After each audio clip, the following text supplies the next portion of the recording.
One last one to go to. And it's quiz time, Al. What's the most important thing a doctor can do before surgery to improve your chances of survival? What do you think? Take his watch off, wash his hands, wear gloves. Yep, yeah, exactly. Nope, you got it. The mask? Yep. The number one thing they found from studies is washing your hands for a doctor. This makes sense. You got some bacteria and stuff like that. But what do you think the number two is? I'm going to say have somebody else do the surgery. No. That's a good guess. No. I think we need to have some kind of planning aboard here. Yeah. Again, thinking in the fire, if you will, or even thinking before the fire. I know every surgery that I've had, I've sat with the doctor and gone through, what the steps were, what the plan was, how long it should take, all these good things. So I would say I see checklist just under best practice number 5. Yeah. Yeah, this is a little bit of a answer giveaway there. But yeah, they did a study. The number one thing doctors can do to make sure you survive a surgery is wash their hands. That's obvious. But the number two thing was use a checklist. They found out, and there's a book called The Checklist Manifesto. It's written by a doctor, and he started doing these studies. He said, well, why do pilots and astronauts use checklists, but a lot of doctors don't? It's not because pilots and astronauts don't use checklists because they're dumb and they can't remember all the steps. They're very smart people. They're really, really intelligent people. They use checklists because they're working a very complicated system, and there's a lot of different steps. And they're thinking ahead. They're thinking about the high important tasks. And if they miss one of the small tasks, maybe that could be the difference between life and death. So what they found is when doctors started using checklists, even simple checklists, the amount of deaths went down and the amount of complication went down by 35%. Right? So checklists, another good book, Checklist Manifesto. It only makes sense because as you're rushing through whatever you're doing, obviously you're trying to get through whatever you're doing as fast as you can. You forget, you miss a step. Doesn't matter how many times you've done it, there's always going to be something. It even gets worse the more times you've done it, right? This is one of the things that experience, there's a little bit of a bump, but then after a lot of experience, you get too used to it. So the checklist helps keep you on track and lets you do things right. That's why the subtitle is How to Get Things Right. So how do we apply that here? I'm going to talk about another bad example of this, a sad example. This is the Hyatt Regency Hotel balcony in Kansas City. It was built in 1981, and it collapsed. There were 3 levels of it. This is level 3. Level 4 collapsed onto level 2, and then killed the people on it and the people below it. Right? All 4 levels look like, or all 3 levels look like this on the left here.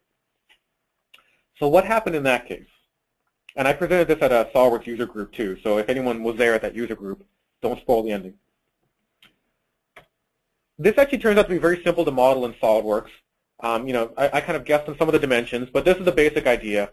Here's the 4th floor balcony. Here's the 2nd floor balcony. Here's how they were attached with these metal rods. And in fact, that was the original design, to have one metal rod go all the way through the balconies. As they were about to build it, the metal rod developer said, he came to the engineers, and he said, if we do it your way, we have to thread the entire rod all through here because we don't know where this balcony will land. It's going to be expensive. Those rods are, those big long rods are hard to transport and make. Why don't we do it this way? We'll have the exact same type rod, the exact same type nut, and we'll just have a short one and then one connecting the 2 floors together. And that way we only have to thread this part here. It makes it a lot simpler. It's the exact same design. All right, Al, can you see the problem with this design yet? With the new design? Yeah, with the new design. I see some off balancing. Yeah, a lot of people thought that when I presented this at the user group, that there's some sort of torque here, maybe a stress concentration. I couldn't see the problem from this angle either. If you zoom out, I put them side by side. Here's the old design, one rod going all the way through from the 4th floor to the 2nd. Here's the new design, one rod attaching the 4th floor to the ceiling, one rod attaching the 4th floor to the 2nd floor. Okay, same exact rods, same exact nuts, same exact size holes. Okay, what's the problem though? Seeing extra connectors. Close. here's what's going on. The old design is like you and your friend climbing a mountain, and you're holding on to the same rope. The new design is your friend lets go of the rope, and he holds on to you. Now your hands are holding up your weight and your friend's weight, right? And the rod was the rope. In this case, the lower level is holding onto the top level, and this nut is your hands on the rope. This nut is now holding twice as much weight. And if you do simulation studies, you can see that come out. It pops out like a red warning sign. The old design, the maximum stress was 5,000 psi. The new design, 10,000. Now, obviously, I'm not putting people on there. The number, is just for demonstration's sake.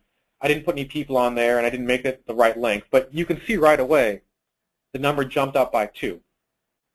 And it's a simple check. A simple free body diagram would have caught it. It's a simple check that they could have done, but they didn't.